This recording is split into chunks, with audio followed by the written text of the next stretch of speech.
과 온 유다와 사마리아와 땅끝까지 이르러 내 증인이 되리라 하시니라. 지난 토요일 시간 이어서 제가 말씀을 드리고자 합니다. 이 말씀에 복음이 전해지는 방법에 대해서 말씀을 하셨는데, 성령이 임하시면 그 성령은 사도행전 2장에 오순절 성령이 임해서 그 다음에 복음이 전해지기 시작했고, 그 복음은 교회라고 하는 성도들을 통해서 역사하셨다는 걸 좀 말씀을 드렸죠. 그래서 성령이 임하시면 너희가 권능을 받고, 첫째 예루살렘과 그리고 온 유다와 사마리아와 땅끝까지, 그래서 지금은 땅끝까지 복음이 전해지고 있는 그런 시대에 우리가 살고 있습니다. 그런데 이 복음의 마지막 땅끝까지 전해지면 주님이 오시는 것으로 약속이 되어 있는데, 그 땅끝이 어디겠습니까? 땅끝까지 복음이 전해지면 주님이 오시거든요. 그러니까 그 땅끝이 어디겠느냐고요. 아는 대로 뭐 틀려도 괜찮은 게, 전 세계 또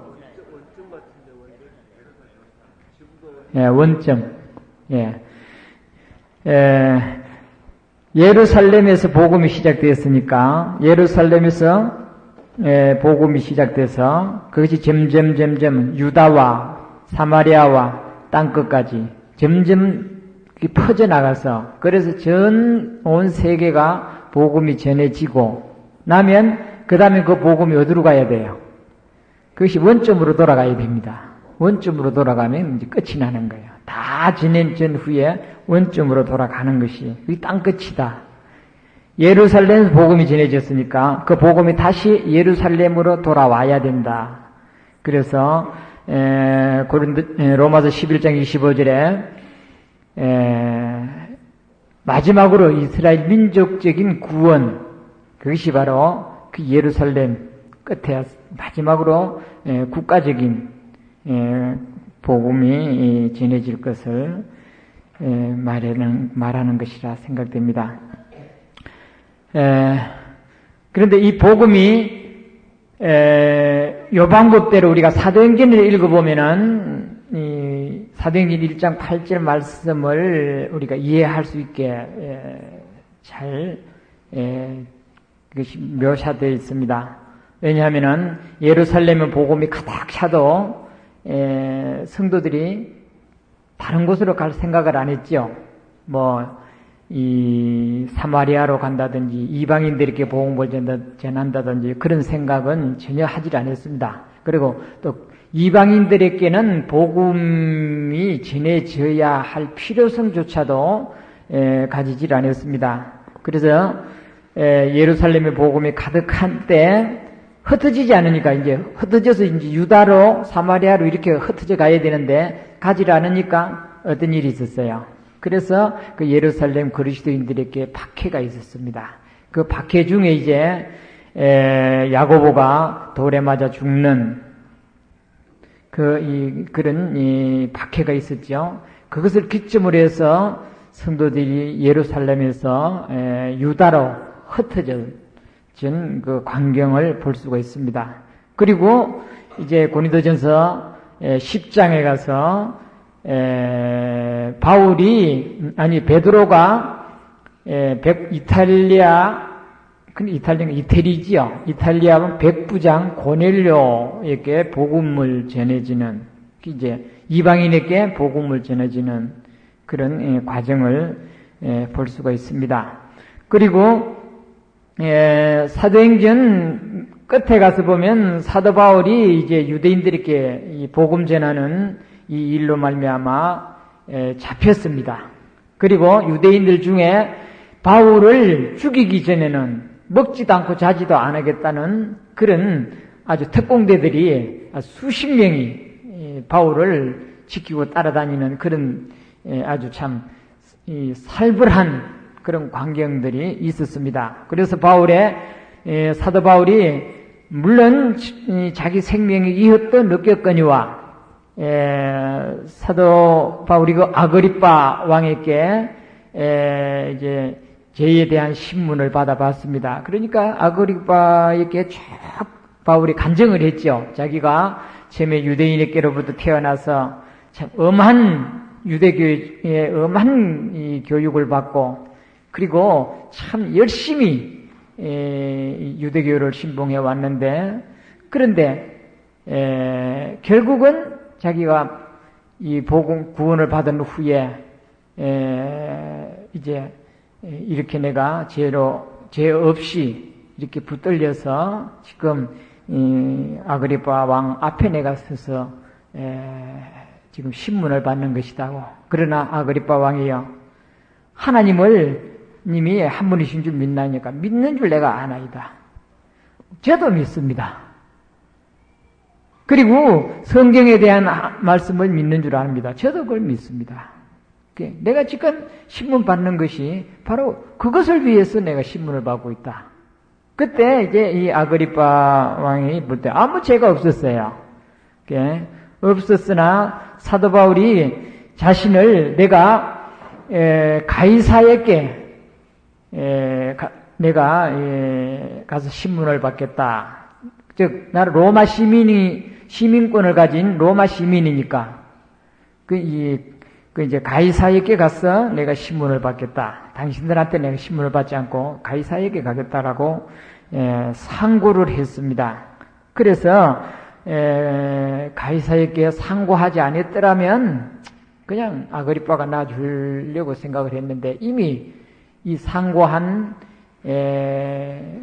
그것이 뭐 서리로 갔든지 말로 갔든지 그것이 벌써 이 시자에게 올라갔으니까 할 수 없이 이제 사도 바울을 튼튼하게 많은 군대들을 바울을 지키게 해서 이제 먼 여정을 배를 타고 항해를 해서 로마에 가는 장면. 그래서 로마에 가서 맨 사도행전 이태를 새 집을 얻어서 자유롭게 드나드는 사람들에게 복음을 전파했다 하는 것으로 사도행전이 끝이 납니다.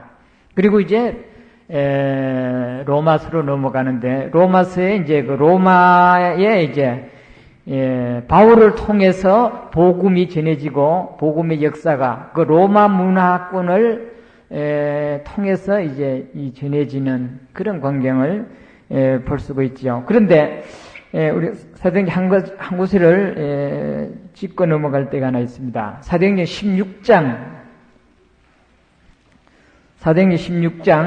6절입니다.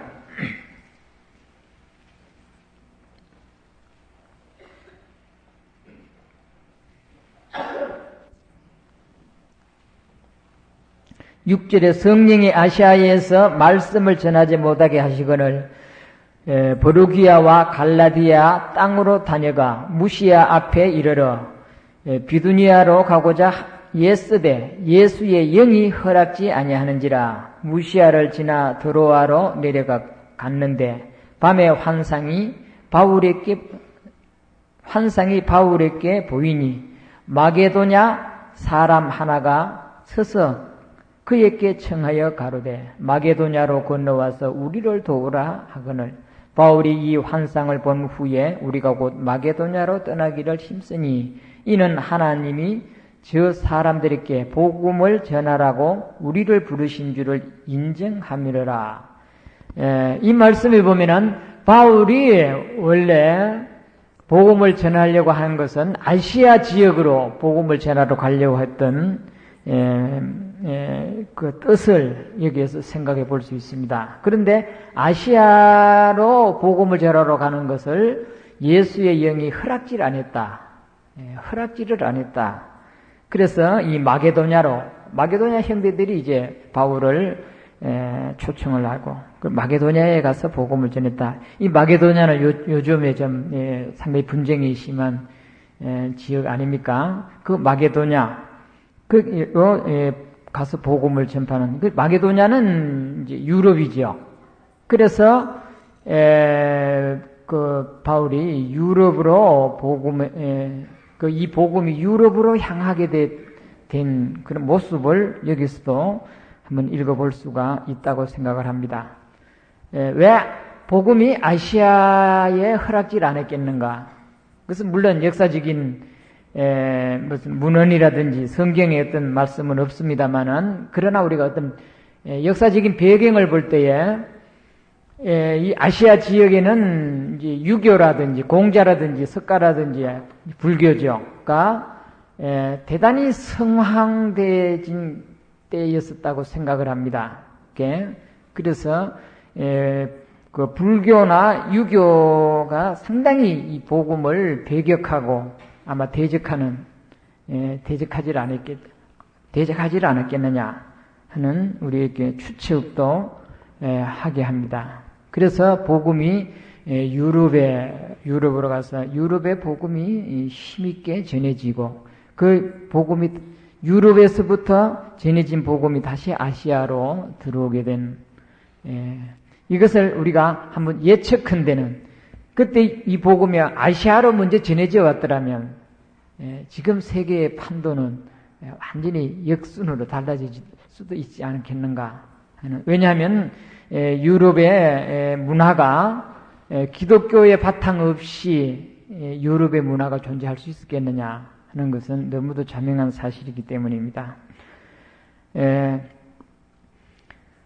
그래서 이 복음이 이제 로마에 대단한 그리스도인들의 박해가 심화되었었지만은, 그때의 박해라면은 이제 이 초대 교회, 즉 연대로 따진다면은 2, 3세기 때입니다. 2, 3세기에 그리스도인들의 박해가 대단했지요. 그것을 그때 당시가 우리가 역사적인 배경으로 보면은 이제 그 카타콤의 순교자들이 많이 일어났던 시대, 그리스도인들이 이 땅 밖에서는 떳떳하게 살 수 없는 그런 시대, 즉 땅속 굴 속에서 피해가면서 복음을 위해서 생명을 내놓고 투쟁하며 살던 그런 시대가 바로 카타콤 시대라 우리가 보고 있습니다. 그것을 우리가 초대 교회라 그러기도 하고 박해 시대 교회라 그러기도 할 수가 있습니다. 그러나 복음이 권력을 얻고 그렇게 박해하고 그리스도인들을 죽이고 해도 복음은 중지되지 않고 약화되지 않고 계속해서 이 복음의 역사는 여운의 불길처럼 타오르고 전파되었던 모습들을 초대 교회사를 통해서 너무 잘 볼 수가 있습니다. 그리고 이 복음이 계속 그렇게 전파되니까 이제 그 513년도 AD 513년에 이 로마의 콘스탄틴 황제가 기독교로 개종하면서부터 이제 기독교인들이 활개를 피게 되는 그런 원인이 되죠. 그리스도인들을 그렇게 박해하던 두목이 즉 콘스탄틴 황제가 어째서 하루아침에 갑자기 그렇게 기독교로 개종할 수 있었을까? 그것을 가톨릭에서는 성령의 역사다. 성령의 역사다. 그리고 그 콘스탄틴 황제를 아주 성 콘스탄틴이라고 그렇게 부르곤 합니다. 물론 그 콘스탄틴 황제가 개종하기 전 먼저 그 콘스탄틴 황제의 그 어머니 성 헬레나의 그 영향이 대단히 컸습니다만은, 그러나 콘스탄틴이 그때 구원을 받고 구원받은 그 복음의 힘으로 기독교로 개종이 됐겠느냐 하는 문제에 대해서는 이 가톨릭을 신봉하는 사람은 절대 그렇게 인정하고 그렇게 믿고 있지만은 우리가 복음적인 입장에서 봤을 때는 콘스탄틴 황제는 구원받은 그리스도인이 아니었다라고 말할 수 있겠습니다. 웬고하니 콘스탄틴 황제가 구원받았다라고 하는 그런 근거를 가질 만한 것이 없습니다. 그리고 그 행동에 그가 정책적인 것을 통해서 복음에 합당한 그런 일들이 나타난 일이 없다고 생각을 합니다. 단 우리가 아는 것은 사탄은 어떤 방법으로든 그리스도의 복음이 전하지 않게 그걸 박해하고 막고 피박하고 그렇게 가진 수단을 써서 막으려고 했지만은 이 복음은 박해가 심하면 심할수록 더 힘있게 더 강하게 전파되는 것이 바로 복음 아닙니까? 그래서 이 복음이라는 원어의 뜻은 다이나마이트와 같은 뜻이 포함되어 있다고 합니다. 뭐냐? 이 복음은 박해하면은 박해할수록 더 크게 터뜨려지는, 더 힘있게 전파되어지는 그런 특성이 있는 것이 바로 복음이라고 생각을 합니다. 지난주에도 제가 좀 말씀을 드렸습니다만은 우리가 박해가 없으니까, 신앙에 박해가 없으니까 우리 신앙이 나태한 것이지, 지금 우리에게도 당장에 굉장한 신앙의 박해가 우리에게 닥쳤다면 어떤 일이 있겠습니까? 우리가 매일 모일 겁니다. 철야를 하면서 기도할 것입니다. 금식을 하면서 기도할 것입니다. 그렇지 않습니까? 목숨을 바쳐가면서 신앙을 사수할 것입니다. 그런 일이 실제 지금도 우리에게 그런 일이 얼마든지 가능하다고 봅니다. 그러나 너무 자유분방하니까 이게 복음이 그렇게 귀한 줄을 모르고 그렇게 좋은 줄을 모르는 거예요. 그렇지 않습니까? 지금도 보면요, 가정에 박해받는 그런 가정에서 교회 나가지 말라고, 성경 보지 말라고 그렇게 반대하고 예수 믿는 걸 그렇게 반대하는 가정에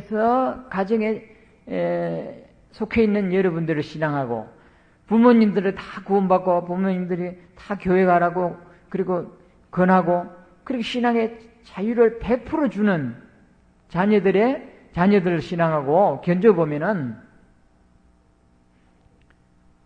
자유를 가진 자들이 훨씬 더 신앙생활을 잘해야 될 거 아닙니까? 그렇잖아요. 더 잘해야 될 거예요.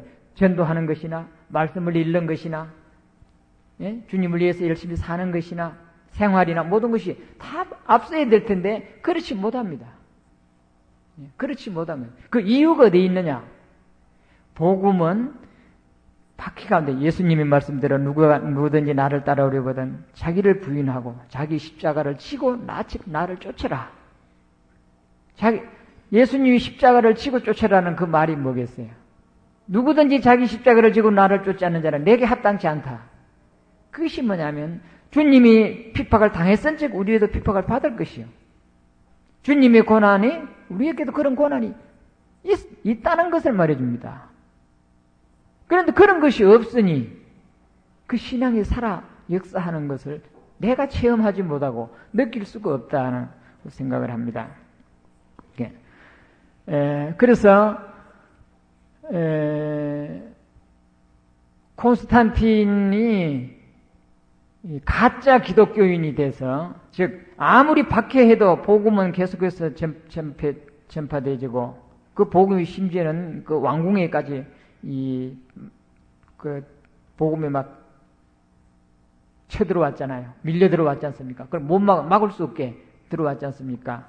그래서 사탄은 참 지혜로우니까, 사탄만치 지혜로운 자가 어디 있습니까? 그러니까 사탄이 우회 작전을 세웠다고 생각합니다. 즉 이리가 양 가죽을 뒤집어 쓰고 양으로 나타났다 그 말이에요. 사탄이 구원받은 사람처럼 꾸미가지고, 그래가지고 구원받은 사람처럼 나타난 것이 바로 콘스탄틴이 아니냐 생각합니다. 왜냐하면 콘스탄틴이 기독교로 개종되니까 엊그제까지만 해도 그 신하들이 구원받은 그리스도인들 잡아서 상급받고 진급하고 하려고 눈이 뻘겋게 쫓아다니던 신하들이 어떻게 했어요? 하루에 3,000명씩 세례받는데 서로 뛰어들어서 기독교로 개종, 타토감이 기독교로 개종했습니다. 그 신하들이 구원받고 세례받았겠느냐 그 말이에요. 그렇지 않지요. 다 가짜들입니다. 아부족들이더니 그 황제의 아부족들이다 그 말이에요. 그러니 그 복음이 어떻게 바르게 전해지겠느냐 이 말이에요. 전해질 수가 없지요. 그래서 원래 이 복음은 정치와도 결탁할 수도 없고 물질과도 결탁할 수도 없고 권력과도 결탁해서는 안 된다고 생각합니다. 우리가 물질이 없어 복음 못 전해지는 것도 아니요. 우리의 어떤 정치적인 배경에 힘이 없어서 복음 못 전해지는 것도 전혀 아니죠. 오히려 그런 것들이 오히려 복음에 더 해를 주는 경우가 얼마든지 있습니다. 그런데 로마 제국의 총수가 기독교인이 되니까 갑자기 이제 기독교인들이 살판이 생겼습니다. 20살 필요 없고 이제는 마음대로 휘두르면서 이제 예수 믿는다는 것이 아주 큰 자랑이 되고 큰 영광이 되고 아주 대우받고 출세하게 되는 것으로 완전히 입장이 바뀌어져 버렸습니다. 그러니 복음이 어떻게 올바르게 전해질 수 있겠느냐 이 말이에요. 옛말에도 절에 중이 고기 맛을 알면은 빈대가 살아남지 못한다는 말이 있듯이 박해하면서 고생하면서 그렇게 신앙생활을 하는 것이 주님을 위해 사는 것으로 알고 그렇게 했는데, 그런데 이제 이 정부에다가 자기가 그리스도인이라는 등록만 하면은 자기에게 출세가 들어옵니다. 뭐 전해지는 말에 하면은 최소한대로 면석이 자리까지는 다 줬답니다. 구원받은 사람들한테. 그러니 얼마나 좋아요. 돈 맛을 알았지요. 권력 맛을 알았지요. 정치 맛을 알았지요. 세상 맛을 다 보니까 너무너무 좋잖아요. 그러니 복음은 멀리 가고 이제는 완전히 인간적인 종교로 탈바꿈한 것이 바로 그것이 가톨릭이라 생각을 합니다. 우리가 천주교가 어떻게 생겼느냐 하면은 천주교는 우리가 로마 가톨릭이라 그러는데요. 복음은 예루살렘에서 복음이 시작됐고 예루살렘에서 복음이 끝나게 돼 있는데, 그런데 천주교를 가지고 로마 가톨릭이라 그럽니다. 왜냐? 그 천주교는 원래 로마에서 시작이 됐어요. 그렇잖아요. 로마의 권력을 얻고 가톨릭이 탄생이 되었습니다. 예.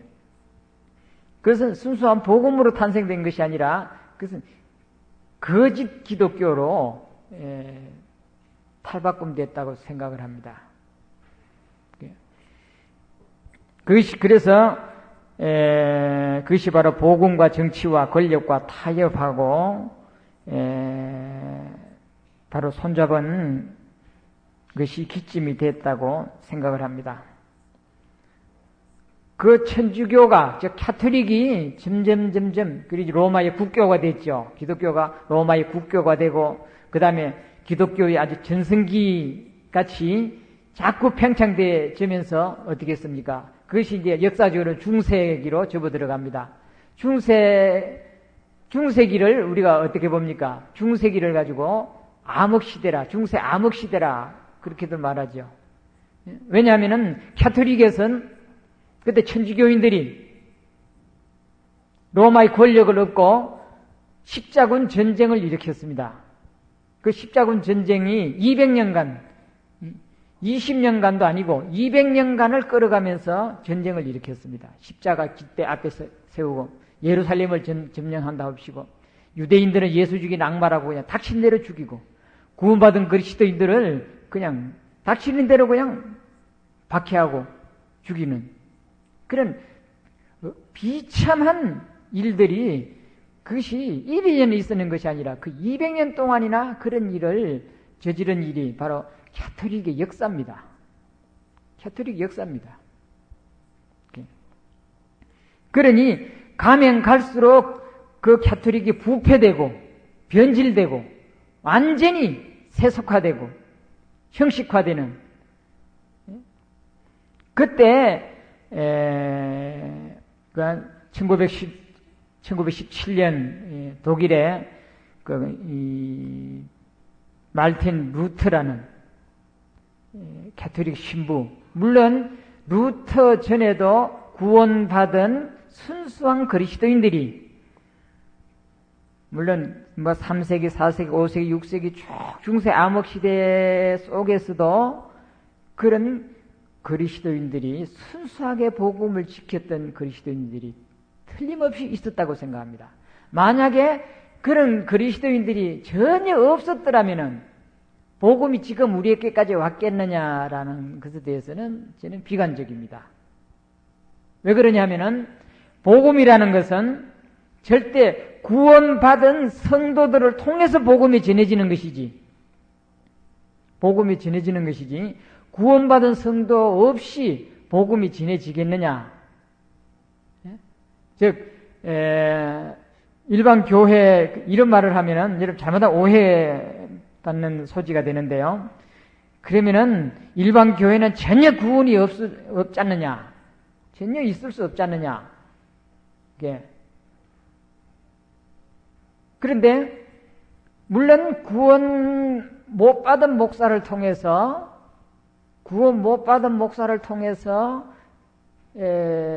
설교를 복음적인 설교를 할 때에 그 설교를 통해서 아주 간혹 열심히 찾는 사람, 간절히 복음을 찾는 사람에겐 그 말씀이 접해졌을 때 구원받을 수는 있다고 생각합니다. 비단 그뿐 아니라 성경을 열심히 찾고 성경을 읽는 사람들 통해서도 구원받는 일이 있을 수 있다고 생각합니다. 그러나 구원은 분명히 경험하고 구원받은 확신은 가지고 있지만은 그 사람이 구원받은 것 그 이상 신앙생활의 성장이 그 사람에게 오겠느냐? 그것은 전혀 올 수 없다고 생각합니다. 올 수가 없다고 생각합니다. 그리고 그렇게 해서 복음이 전해지면서 구원받는 일도 참 어렵다고 생각합니다. 왜 그런가 하니 저는 그것을 제가 피부로 느껴본 그런 경험이 있습니다. 1964년도에 제가 대구에서 성기학교를 다닐 때에 제가 제 선배 학생 한 분하고 함께 어떤 우리 교회 자매 가정에 구역회를 한다고 해서 그 구역회를 참석했습니다. 그 구역회, 그런데 그 자매가 대구에 있는 큰 교회, 삼덕교회 홍대희 목사님이 심우하는 교회 집사였습니다. 그 최경숙 집사라고요. 지금 이름도 아니고 남편은 그때 그 사이카 오토바이 순경 오토바이 타고 다니면서 교통 정리하는 굉장히 굉장한 그때 아주 권력이 있었고 돈도 잘 버는 그런 때였었습니다. 그 반장이었어요. 그런데 그 최경숙 자매 집에서 이제 홍대희 목사님을 모시고 구역회를 한다는데 거기에 이제 참석을 했습니다. 그런데 제가 그 홍대희 목사님을 만나기 전에 홍대희 목사님이 쓴 구안록이라는 책을 한번 읽어봤습니다. 그 책이 구안록이라는 책이 뭐냐면 자기가 구원을 받은 간증을 쓴 책이 바로 구안록이었습니다. 거한록이는 아마 지금도 그 책이 꼭 어디 있는지 모르겠어요. 없어지는지 오랫동안 제가 확인을 못했습니다만 그 책을 읽어봤을 때 그 홍대희 목사님이 중국의 그 하르빈, 할빈이라든가 하르빈이라 그러던가요. 거기에 선교사로 가 있었습니다. 선교사로 가서 이제 활동을 했는데 그때 유럽의 어떤 여자 선교사가 그 하르빈에 와서 선교사로 와서 선교 활동을 하는데 그런데 그 여자 선교사가 이제 예배당을 하나 지어가지고 그것을 이제 선교 활동을 하는데 그런데 소문을 듣자 하니 중국말로 이제 설교를 한다는 거예요. 중국말로 설교를 한다고. 그러니까 자 유럽 선교사가 중국말로 설교를 해. 그래. 그러면 그 중국말의 실력이 얼마나 좋은가 해서 이제 이 홍대희 목사님이 이제 중국말 실력이 대단했던가 봐요. 그래서 자기가 이제 설교 은혜 받아야 되겠다라는 그런 감정으로 간 것이 아니라 중국말 실력을 좀 한번 테스트하려고 그 교회를 참석을 했답니다. 했는데 그런데 이제 이 중국말로 사람이 쑥쑥 안 빠져나가. 그래서 왜 이렇게 사람이 많지도 않는 사람인데 왜 이렇게 빨리 빠져 안 나가나 하고 그리고 이제 뒤에 이래 끼우고 해서 보니까 문을 조그마한 문을 하나만 한 사람만 기어 나가도록만 이렇게 딱 열어놓고 그래놓고는 한 사람 한 사람씩 뭘 자꾸 하기를 하고 뭘 물어보고 뭐 대화를 하고 또 보내고 꼭 무슨 자꾸 그래서 뭔 말을 저렇게 하는가. 그래서 차츰차츰 이제 가까워져서 가만히 기다려 보니까 자꾸 뭘 물어보거든. 그런데 구원을 받았습니까? 언제 받았습니까? 이걸 자꾸 물어보거든. 그러니까 그게 자기한테도 틀림없이 저 말을 하겠는데 그게 거북한 거야. 나한테도 틀림없이 저 말을 하겠는데 저 말 할 만한 대비는 안 돼 있고 또 말도 하고 싶지도 않고 그 여자 선교사한테. 그래서 창문 다른 문이 있으면 문으로 그냥 나가버리면 좋겠는데 아무리 찾아도 다른 문도 없고 창문으로 뛰어넘어가자니 목사 채통에 창문으로 뛰어넘어서 갈 수도 없고 그래서 불안한 마음을 가지고 할 수 없이 순서를 기다렸다가 이제 자기 순서에 이제 그 선교사하고 인사를 했답니다. 인사를 했더만은 그랬더만은 그래 구원을 받으셨습니까? 자기한테도 묻더라는 거예요. 그렇게 구원 받았습니다. 그러니까 언제 구원받았습니까? 그것도 묻거든. 그래서 얼른 언제 구원받았느냐 묻는데 얼른 된다는 게 자기 생일날을 딱 대줬어요. 아무 날 구원을 받았습니다. 그러니까 형제입니다. 형제요. 감사합니다. 어쩔 줄 모르고 기뻐하면서 인사를 하고 이제 나왔다 이 말이에요. 나오면서 자기 걸어서 자기 집으로 오면서 가만히 생각하니까 문제가 걸렸어요. 자기 구원받은 날짜가 생일날 구원받은 날짜가 아니에요. 그게 거짓말이었어요. 그건 자기 생일이지. 그게 어떻게 내가 구원받은 날짜냐 이 말이에요. 구원받은 날짜가 아니에요. 모르면 모른다 그래야 되지. 뭐 때문에 내가 생일날을 구원받았다고 그렇게 됐을까? 이 목사라는 채통. 그때부터 자기가 과연 내가 구원을 받았느냐? 과연 내가 구원을 받았느냐? 구원받은 경험이 있느냐? 그때 생각하기 시작했답니다. 구원받은 날짜가 없어요. 그래서 그때부터 자기가 충격을 받고 성경을 읽다가 히브리서 9장 12절에 영원한 속죄를 자기가 깨달았다. 영원한 속죄를 깨달았다. 그게 이제 그분의 간증입니다. 구원받은 간증입니다. 그러니까 확실하게 구원을 받은 분이고 또 대구에 권신찬 목사라는 분이 장로교 목사였었는데요. 그분이 이제 구원을 경험했습니다. 목사된 지 12년 만에 10년 만인가요?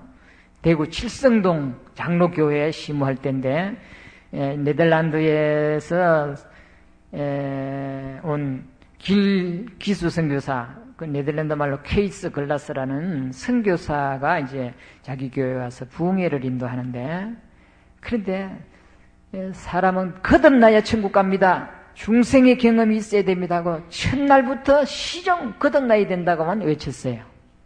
그러니까 자기가 아무리 생각해도 거듭난 경험이 없어요. 그래서 이제 그 길선교사 앞에 가서 무릎을 꿇고 조용히 이제 가서, 선교사님, 저는 거듭난 경험이 없습니다. 어떻게 해야 거듭나겠습니까? 하고 솔직하게 이제 말을 했답니다. 그러니까 길선교사가 깜짝 놀랐어요. 길선교사는 그 목사가 하도 솔직하고 하도 단순하고 그리고 또 대화를 해도 다 통하기 때문에 이 목사는 틀림없이 구원받은 목사다라고 아주 100% 믿어버렸답니다. 그런데 느닷없이 무릎을 꿇고 새벽에 오더니만은 자기는 거듭난 경험이 없습니다 말하니까, 그럼 당황하게 돼. 아닙니다. 그 목사님은 제가 볼 때 확실히 구원받은 목사님입니다. 다른 목사하고 틀립니다. 그래서 구원받았다는 것이에요. 그러나 그 목사는 그 문제가 해결되지 않았더라. 그 집회가 끝난 후에 자기가 설교를 하자니 설교 힘이 없어져 버렸고, 그리고는 계속 괴로웠어요. 그래서 자기는 설교할 때 이런 설교를 했답니다. 창녀는 먹고 살기 위해서 몸을 팔고 살고, 나는 먹고 살기 위해서 입을 팔고 삽니다. 저는 위선자 올시다. 그런 설교를 교회 앞에서 했답니다.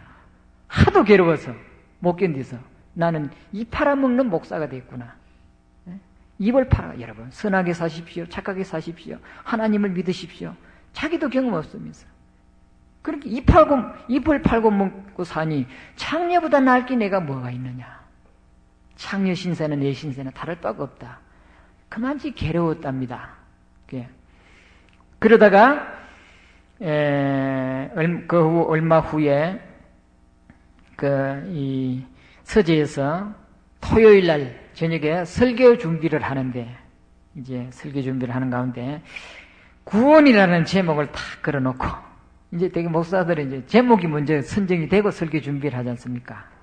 구원이라는 제목을 탁 걸어놓고는 자기가 이제 설교 준비를 하는데, 설교 준비를 하다가 로마서에 가지고 준비를 하다가 그날 밤에 구원을 경험을 했어요. 구원을 받았어요. 구원을 받자마자 그 기쁨을 억제할 길이 없어서, 그래서 그 자리에서 찬송을 부르는데, 그 찬송이 합동찬송으로 414장인데 지금은 몇 장인지 모르겠어요. 410. 내 죄 사함 받고서 예수를 안디 나의 모든 것 다 변했네. 지금 내가 가는 길 천국 길이요 주의 비가 내 죄를 사했네. 그런 찬송 있죠. 그 찬송을 계속 불렀대요. 그런데 그래도 도저히 감당할 길이 없어서 막 춤을 추면서 이제 불렀답니다. 그런데 서재와 사택과 거리가 약 한 20m 거리 됩니다. 제가 그 집을 자주 가봐서 아는데요. 한 20m 거리가 됩니다. 되는데 사모님이 한 가지 찬송만 계속 부르는데 찬송 부르는 톤이 자꾸 이상해져 버리거든.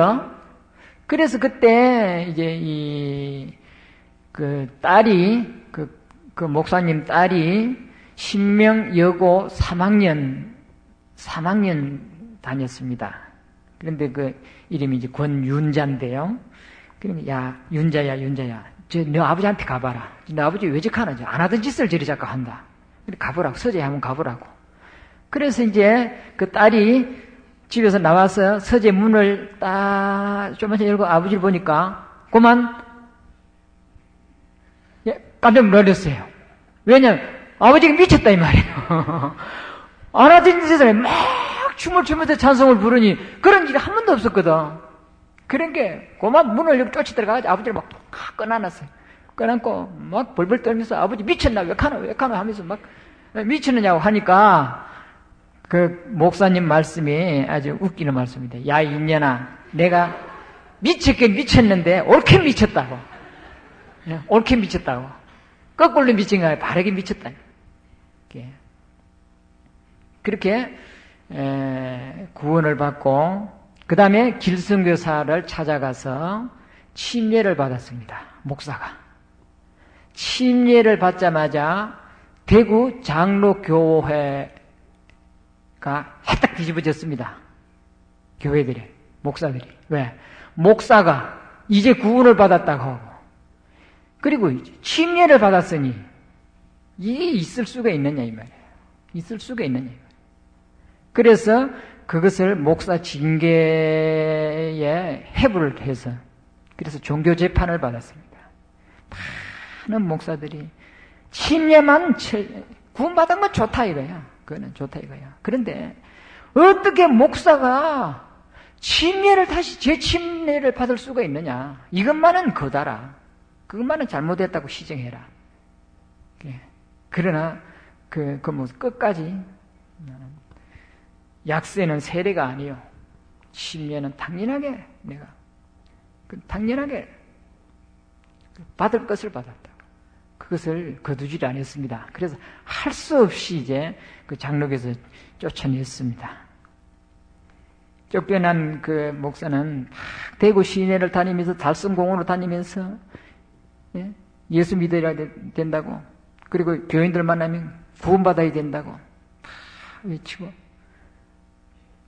그래서 대구에 있는 모든 목사들이 아까 목사 하나 버렸다고 참 문제는 그때 그래도 삼덕교회 홍대희 목사는 그 목사를 찾아갔습니다. 찾아가서 틀림없이 좋은 경험을 했습니다. 나도 그런 경험을 했습니다. 그래서 그 목사한테 힘을 돋아줬습니다. 힘을 돋아주고 대구에 불붙은 목사가 하나 있는데 그 목사는 절대 잘못된 목사 아니라고 그것을 항상 변호해주고 했습니다. 그러던 목사가 이제 홍대희 목사예요. 그런 이야기를 제가 그 목사를 통해서도 듣고 또 구안록 책을 통해서도 그분이 구원받았다는 설교를 들었습니다. 구원받은 간증을 제가 봤습니다. 그런데 그 목사님을 이제 온다 해서 이제 처음 생면하러 제 선배 학생 한 분하고 같이 이제 그 길 갔습니다. 갔는데 가니까 참 몸이 비대하신 분인데 와서 요한복음 13장에 예수님이 물로 발 씻기는 제자들을 발을 씻겨주는 성경을 쭉 읽었습니다. 읽고는 그리고는 이제 베드로가 온몸을 씻겨달라 할 때에 이미 목욕한 자에게는 발만 씻어도 되느니라. 그 말을 가지고 이미 목욕한 자는 구원받은 사람을 말합니다. 그리고 발만 씻어도 된다는 것은 구원받은 그리스도인들은 항상 발 씻기는 일이 있어야 됩니다. 그것은 자기가 자기 발을 씻기는 것은 당연하지만은 또 형제들의 발을 서로 씻겨주는 것도 필요합니다. 서로 씻겨주는 것도 필요합니다. 그것은 죄를 서로 용서해주고 허물을 덮어주고 그것이 바로 교제가 됩니다. 아주 정확한 설교를 했어요. 그래서 설교가 끝냈습니다. 끝나고 이제 저하고 같이 갔던 선배 학생이 거기서 구원받은 간증을 했어요. 그 목사님 앞에서. 저는 이렇게 해서 구원을 받았습니다. 간증을 하니까 이 목사가, 덩치 큰 목사가, 저자 맞은편에 앉았던 목사가 벌떡 일어나지만 쫓아가다 다 악수를 청해요. 참 좋은 경험이었습니다. 봤습니다. 그 경험은 누구나 해야 됩니다. 해야 됩니다. 바로 그것이 구원입니다. 그것이 바로 영원한 속죄입니다. 삼덕동 구메노나이트, 우리 학교가 그때 삼덕동의 구메노나이트라는 일본 적산물, 큰 건물을 빌려서 거기서 우리가 성경을 배웠는데 그 구메노나이트에 있는 선교 학교가 이단이라고들 하는데 저는 절대 이단이라고 그러지 않습니다. 절대 이단이라고 그러지 않습니다. 거기에 금 목사도 그게 드나든다는 말을 들었는데 저는 절대 금 목사도 이단이라고 안 합니다. 금 목사님 확실히 거듭난 목사라고 저는 믿습니다. 그리고 그때 그 이제 집사님들이 한 대여섯 분 그렇게 됐을 거야. 그 이름을 쭉 이제 박호주 집사님, 최경숙 집사님, 그 다음에 문명래 집사님, 집사님들이 몇 분인데 이 집사님들 참 우리 교회 1등 집사입니다. 참 열심히 있는 집사들입니다. 내가 너무도 사랑하고 너무도 아끼는 집사님들입니다. 그런데 제가 한 가지 풀리지 않는 것이 하나 있습니다. 저는 틀림없이 저도 구원받은 사람입니다. 틀림없이 구원받았습니다. 그리고 제 설교가 다른 구원 안 받은 목사들 설교하고 틀림없이 틀립니다. 다릅니다. 다른 것은 교인이 잘 알고 저도 압니다. 저는 성경에 없는 설교 안 합니다. 성경대로 설교하기를 항상 노력하고 있습니다. 그런데 지금까지 내 설교를 통해서 구원받았다고, 나 이제 구원받았다고 나한테 찾아와서 간증하는 집사님도 장로님도 교인도 한 사람도 없었습니다. 수십 년을 내가 목회를 했는데도 한 사람도 못 만났습니다. 이렇게 열심히 있는 이 집사님들도 내 설교 통해서 구원받았다는 것이 아니라 저 삼덕동 메노나이트 저기 가가지고 구원을 받았다 그런다고, 저기 가서 구원받았다, 성교학교에 가서 구원받았다 그런다고. 그래서 저는 다행이라고 생각한다고. 제가 그래서 거기 나가지 마라 소리 한 번도 안 했다고. 내가 집사님들한테 거기 나가지 마라 소리 하더냐고. 안 했다고. 거기 가지 마라 소리 안 했다고. 그리고 내가 반대한 적이 있더냐고. 구원받았다고 간증하기도 참 좋은 경험했다고 내가 칭찬했다고. 그런데 왜 나를 통해서는 구원받는 사람이 안 생깁니까? 왜 나를 통해서는 구원받는 사람이 안 생깁니까? 그걸 저는 아무리 생각해도 이해할 수가 없습니다. 왜 그런지는 모르겠습니다. 저도 그때 답답했어요. 왜 그럴까? 왜 그럴까?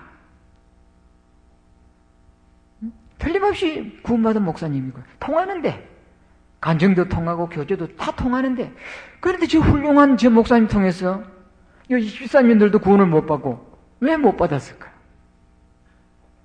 왜 구원을 못 받을까? 제가 그것을 안 것은 그때부터 7년 후에 제가 알았습니다.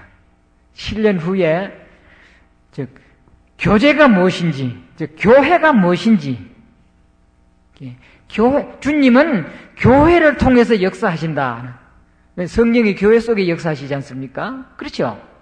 주님은 사람을 통해 역사하는 것이 아니라 교회를 통해서 구원받은 그 무리 속에 성령의 역사, 그 성령의 역사가 복음으로, 순종으로, 성장으로 각종 지혜를 우리에게 공급해 주시는데, 그런데 홍대인 목사님은 구원은 받았지만 홀로 떨어져 있는 거예요. 교제할 대상이 없습니다.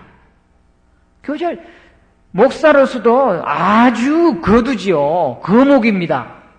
대구에서 장로교회에서 아주 거목 목사입니다. 그러니 누가 그 목사님하고 구원받은 성도들과 교제가 있겠어요? 교제가 없어요. 교제가 없으니 아무리 옳은 설교로 복음 설교를 한들 거기 성령이 역사하겠느냐 그 말이에요. 성령이 역사하겠느냐. 그게 그럴 수밖에 없다. 그럴 수밖에 없다 생각됩니다. 그 후에 저는 홍대인 목사님 보시지는 못했습니다만은 제가 듣기에는 그 몇 년 후에 나이가 많으니까 이제는 정년퇴직을 시켜서 원로 목사로 이제 정년퇴직을 시켜서 그 삼덕교회가 대지가 굉장히 큰데 그 뒤에다가 아주 집을 깨끗하게 새로 지어가지고, 그래서 홍 목사님을 거기에서 이제는 편히 쉬시라고, 여생을 편히 쉬시라고. 그래가지고, 그때만 해도 테레비가 참 귀했습니다. 테레비 한 대 탁 사다 모셔놓고. 그래, 이제, 구원받은 자매들이 그래도 홍 목사님 한 대 교제하려고 한다고 그래서 한 번씩 방문해 보면은 그 목사님 완전 테레비에 빠져가지고 테레비하고 교제하고 있더래요. 이렇게 복음은 구원받은 무리들 통해서 복음이 전해집니다. 그건 틀림없지요. 사도행전 8장에도 에티오피아에 있는 구서 네시, 국고를 맡은 구서 네시, 예루살렘까지 찾아와서 예배를 참여하고, 그렇게 그만지 간절하고요. 찾던 사람이 복음을 깨닫지 못하고 내려가는 길에 내려갔잖아요. 그런데 이사야서 53장 성경을 읽으면서 큰 소리로 읽으면서 내려갔습니다. 그런데 성령이 빌립 집사를 끌어서 광약, 지금 가사로 끌어냈습니다. 그래서 그 내시를 만나게 했습니다. 가까이 가니까 이사야 53장을 큰 소리 읽고 나가니까 당신이 읽는 성경을 깨닫느냐고. 그때 내시 대답이 뭐예요? 남이 깨닫든지 말든지 당신이 왜 참견하느냐고. 요즘 같으면 그럴 거예요. 그렇잖아요. 그런데 그 내시는 그런 권력이 있는 사람이지만은 그렇지 않았습니다. 당신 그 질문하는 거 보니까 당신 깨달은 사람 같다고. 깨달은 사람 같으니 병거에 좀 올라타시오. 이거 좀 올라타시오. 간청해서. 그래서 올라앉혀놓고는 뭐라 그랬어요? 이 말씀은 누구를 가리키는 말씀입니까? 자기를 가리키는 말입니까? 타인을 가리키는 말입니까? 그렇게 뭐예요? 어떻게 생각하니까? 내 죄도 다 가져간 것 같은데 어떻게 생각하니까? 믿는 사람의 죄만 가져갔지 내 죄는 안 가져간 것 같거든. 그렇게 알쏭달쏭하잖아요. 그러니까 이 말씀이 타인을 가리키는 말이냐 자기를 가리키는 말이냐. 그래서 빌립이 이 글에서 시작하여 예수 그리스도의 복음을 전하니 구원을 받았잖아요. 그래서 세례까지 받고 하는 말이 사도행전 8장에 나옵니다. 거기에 그 넷이 하는 말이 뭡니까? 지도하는 자가 없으니 어떻게 내가 깨달을 수 있느냐? 그 말이 뭐예요? 아까도 여기서 좀 암송하대요. 로마서 10장 17절 믿음은 들으면서 나며 들음은 그리스도의 말씀으로 말미암았느니라. 14절에서는 그러므로 듣지도 못한 일을 어찌 믿으리요? 믿지도 않는 일을 어찌 부르리요? 전파하는 자가 없으니 어찌 들으리요? 보내심을 받지 아니하였으니 어찌 믿으리요? 아름답도다 좋은 소식을 전하는 자들의 발의함과 같으니라. 그게 뭘 말하느냐? 구원받은 그 무리를 통해서, 구원받은 사람들을 통해서 복음이 전해지는 것이지, 구원받은 사람을 통하지 않고는 복음의 역사가 없다 그 말로 우리가 받아들이도 하나도 틀리지 않을 것입니다. 그러고 보니 중세 암흑시대라든지 그 중세 암흑시대 천주교가 완전히 세상을 판치고 있던 그 시대도 1,200년도 아니고 그 기나 긴 여러 해를 복음이 전혀 없어 천주교 판치했을 때 구원받은 사람들이 없이 끊어 있었더라면은 그럼 어떻게 우리가 복음을 전해졌겠느냐 그 말입니다. 전해졌겠느냐. 저는 말틴 루터가 로마서 1장에 의인은 오직 믿음으로 말미암아 살리람과 같으니라는 그 성경을 읽고 구원을 받았다라고 그렇게 간증은 그렇게 나오는데요. 그런데 루터가 과연 성경을 스스로 로마서 1장을 읽다가 깨달았을까? 아니면은 루터가 구원받은 무리들의 도움이 있었을까? 있었지 않았겠느냐? 왜냐하면 종교개혁을 루터가 혼자 한 게 아니거든요. 종교개혁의 루터 전에 구원받은 그런 무리들이요, 쟁쟁하게 있었습니다. 쟁쟁하게 있었습니다. 틀림없이 있었거든요.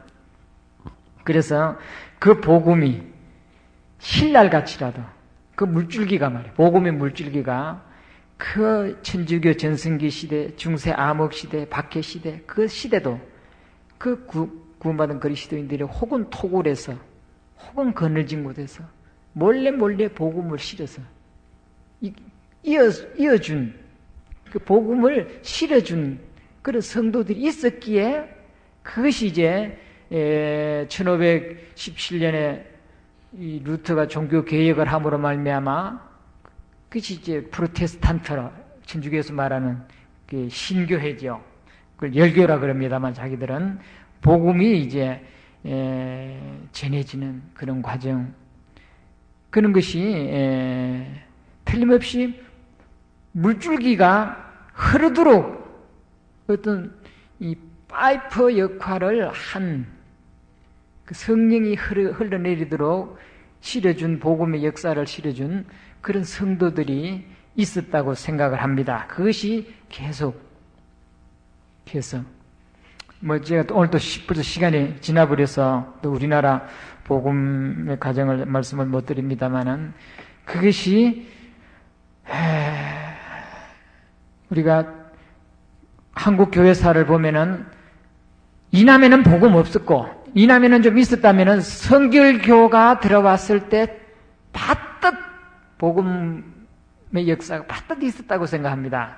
그러나 그것이 오래가지 못하고 그것이 잠깐 그냥 성결교회를 통해서 구원의 그 복음의 역사가 한번 있었고, 그러나 이북에서는 좀 다소 어떤 시를 두고 복음이 전해졌던 시대가 있었지 않겠느냐 하는 생각도 해보고, 또 우리가 그것을 더욱더 믿게 하는 것은 우리가 이 개역 성경을 번역된 것을 봤을 때 더 그것을 공감을 느끼게 해준다고 생각을 합니다. 왜냐하면은 지금 우리가 성경이 세번역 성경들이 많이 나오고 있죠. 그 세번역 성경을 보면은요, 이것보다 그 성경을 보면은 구원 안 받은 사람들은 야, 참 재밌다라고, 그건 참 이해되기 좋다라고 생각하는지 모르지만은 구원 받은 우리가 볼 땐 그거 못 봅니다. 공동 성경 번역 여러분 볼 수 있어요? 세번 못 봅니다. 왜 못 보느냐? 그게요, 왜 그렇게 했느냐가 말입니다. 이 성경이 고체로 되어 있으면 상당히 어렵지 않습니까? 우리한테. 그렇지 않습니까? 어렵지만은 이 성경이 우리한테는 딱 맞습니다. 왜 그러냐 이 말이에요. 이 성경을 그때 번역한 사람들은 틀림없이 구원받은 사람들이었다라고 생각을 합니다. 지금 성경을 새로 번역하는 사람들은 구원 경험하지 못한 사람들이 지식적으로는, 그래서 그 낱말은 아주 히브리어에 아니면 영어에 거의 참 원어에 가깝게 잘 표현을 해서 했는지는 몰라도 했다고는 생각합니다. 그러나 그 문맥은 복음의 흐름의 문맥이 아니라 지식의 문맥이다 그 말이에요. 이건 우리가 보면 이 개역 성경을 보면은요, 참 우리 마음을 뜨겁게 해주고 이해하게 해주는 복음을 풀어주는 그런 것을 우리가 느끼고 있습니다. 왜? 이 번역하는 사람들이 복음을 깨닫고 이 성경을 소화하고 번역을 했기 때문에, 비록 영어로 했을지라도, 그리고 또 한문을 이용해서 했다 할지라도, 만약에 구원을 안 받은 사람들이 번역을 했다면 이게 굉장히 모순된 것이 많이 있을 겁니다. 물론 지금 이 개역 성경 가운데서도 좀 번역에 좀 우리가 볼 때 불평스러운 그런 것들이 전혀 없는 건 아니지만은, 그러나 참 잘됐다라는 것을 우리가 느끼기 때문에 그것이 구원받은 분들에 의한 그런 역사가 있었다는 그런 느낌을 받게 해주는 것입니다. 기도하십시다. 시간이 지났습니다. 주님 감사합니다. 우리에게 이와 같이 귀한 복음을 주신 주님 앞에 생각할 때마다 감사하고 찬송을 드리지 않을 수가 없습니다. 이 복음을 위해서 얼마나 많은 성도들이 목숨이 바쳐졌고 얼마나 많은 사람들의 고통과 비판과 역경을 거쳐서 우리에게 치료준 귀한 복음인가를 생각해 볼 때 더욱더 값진 복음임을 느끼고 감사하고 또한 주님 앞에 영광을 돌립니다. 우리가 이 복음을 또한 열심히 전파해야 한다는 것도 더욱더 깊이 책임감을 느끼고 전할 수 있게 하시고, 또한 우리 신앙생활도 더욱더 힘있게 신앙생활을 하는데 앞설 수 있도록 도와주시옵기를 간절히 바라고 원합니다. 우리를 구원하신 예수님 이름으로 기도드렸습니다. 아멘. 예, 조금씩 여러분 신앙에 도움이 될 수 있도록 말씀드린다는 게 도움이 되는지 모르겠습니다. 하여튼 시간 되는 대로 제가 좀 교회 복음이 역사해 오는 흐름을 우리 지금에 이르기까지 복음이 이렇게 전해왔습니다 하는 것을 아마 계속 좀 들으면은 참 우리 뿌리가 바로 그런 것이었구나 하는 것을 좀 이해를 시켜드리려고 제가 노력하면서 말씀드리려고 합니다. 이상입니다.